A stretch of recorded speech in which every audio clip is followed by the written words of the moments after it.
COVID-19.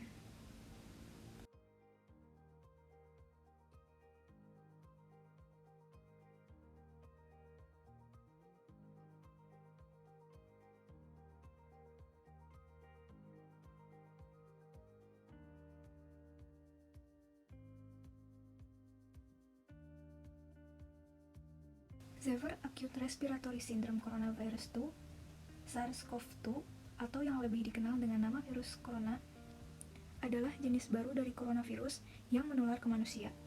Infeksi virus corona disebut COVID-19 atau Coronavirus Disease 2019 dan pertama kali ditemukan di kota Wuhan, Cina pada akhir Desember 2019. Virus ini menular dengan sangat cepat dan telah menyebar ke hampir semua negara, termasuk Indonesia, hanya dalam waktu beberapa bulan. Virus ini juga sekelompok dengan virus yang menyebabkan infeksi pernafasan yang lain seperti MERS dan SARS. Meski disebabkan oleh virus dari kelompok yang sama, yaitu coronavirus, COVID-19 memiliki beberapa perbedaan dengan SARS dan MERS, antara lain dalam hal kecepatan penyebaran dan keparahan gejala. Infeksi virus corona atau COVID-19 bisa menyebabkan penderitanya mengalami gejala flu seperti demam, pilek, batuk, sakit tenggorokan, dan sakit kepala, atau gejala penyakit infeksi pernapasan berat seperti demam tinggi, batuk berdahak bahkan berdarah, sesak napas, dan nyeri dada. Namun, secara umum, ada 3 gejala umum yang bisa menandakan seseorang terinfeksi virus corona, yaitu demam, suhu tubuh di atas 38 derajat Celcius, batuk, dan sesak napas. Menurut penelitian, gejala COVID-19 muncul dalam waktu 2 hari sampai 2 minggu setelah terpapar virus corona.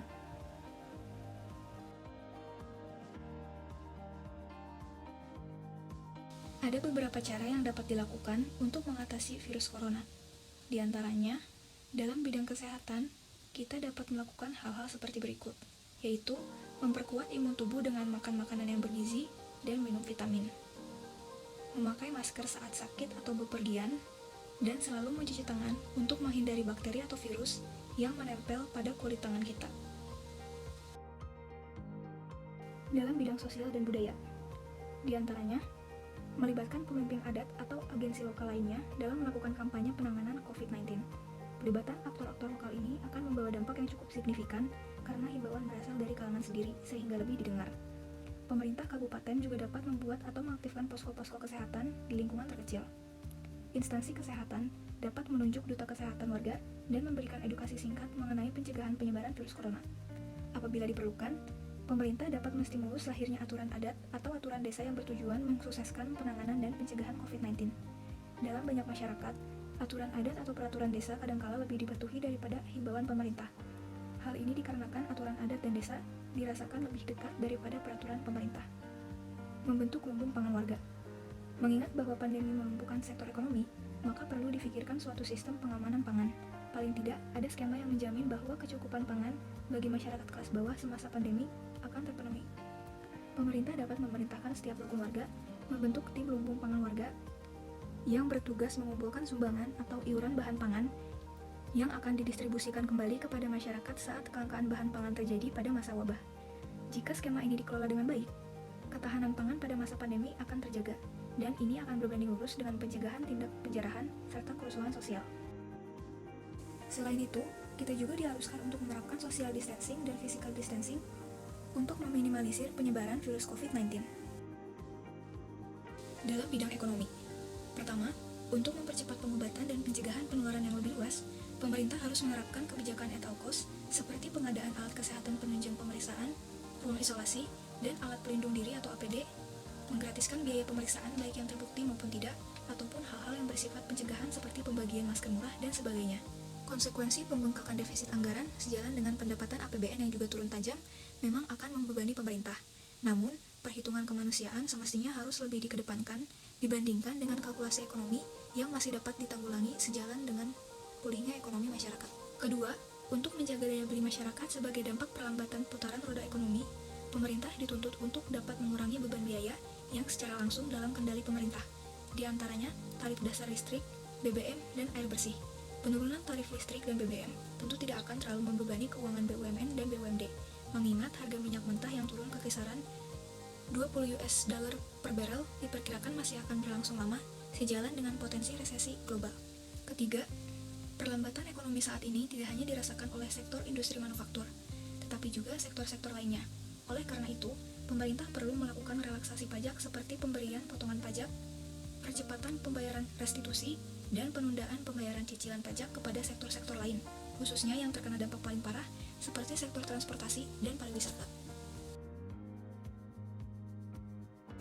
Keempat, upaya pemerintah untuk menjaga daya beli masyarakat bawah yaitu dengan memberikan bantuan langsung tunai atau BLT kepada masyarakat yang mengalami penurunan pendapatan dan mengalami pemutusan hubungan kerja perlu didukung oleh kebijakan untuk menjamin kelancaran pasokan dan distribusi barang khususnya pangan.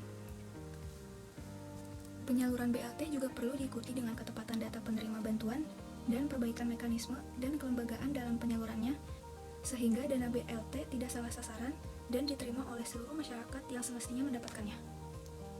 Kelima, meminta Otoritas Jasa Keuangan atau OJK agar memberlakukan kebijakan yang mendorong lembaga keuangan untuk melakukan rescheduling dan refinancing utang-utang sektor swasta.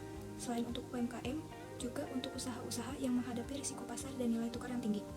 Selain itu, Bank Indonesia dan OJK perlu merumuskan kebijakan yang bersifat strategis untuk mengatasi tingginya tingkat suku bunga perbankan yang menjadi salah satu beban pelaku ekonomi, khususnya di saat perlambatan ekonomi seperti saat ini.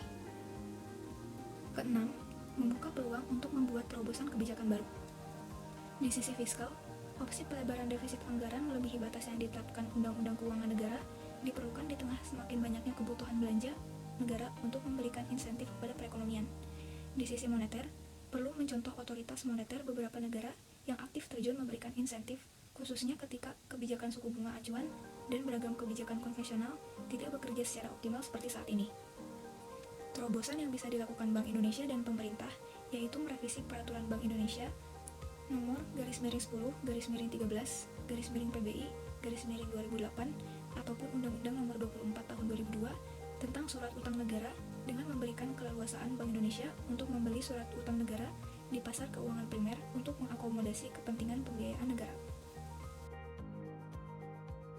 Dalam bidang pendidikan dapat dilakukan hal-hal berikut, yaitu membersihkan secara rutin lingkungan dan alat-alat sekolah dengan desinfektan, mengadakan sosialisasi kepada warga sekolah untuk menerapkan PHBS atau perilaku hidup bersih dan sehat, seperti selalu mencuci tangan dan makan makanan yang bergizi, memastikan makanan yang disediakan di sekolah merupakan makanan yang sehat dan telah dimasak sampai matang. Karena pandemi COVID-19 yang masih terus berlangsung, pemerintah menerapkan sekolah dan kuliah online bagi pelajar dengan memanfaatkan aplikasi-aplikasi seperti Google Classroom, Zoom, dan lain-lain. Dalam bidang agama, Majelis Ulama Indonesia telah mengeluarkan Fatwa nomor 14 tahun 2020 tentang cara beribadah di tengah pandemi COVID-19. Di antaranya, mengganti sholat Jumat serta ibadah-ibadah berjamaah lain menjadi ibadah di rumah.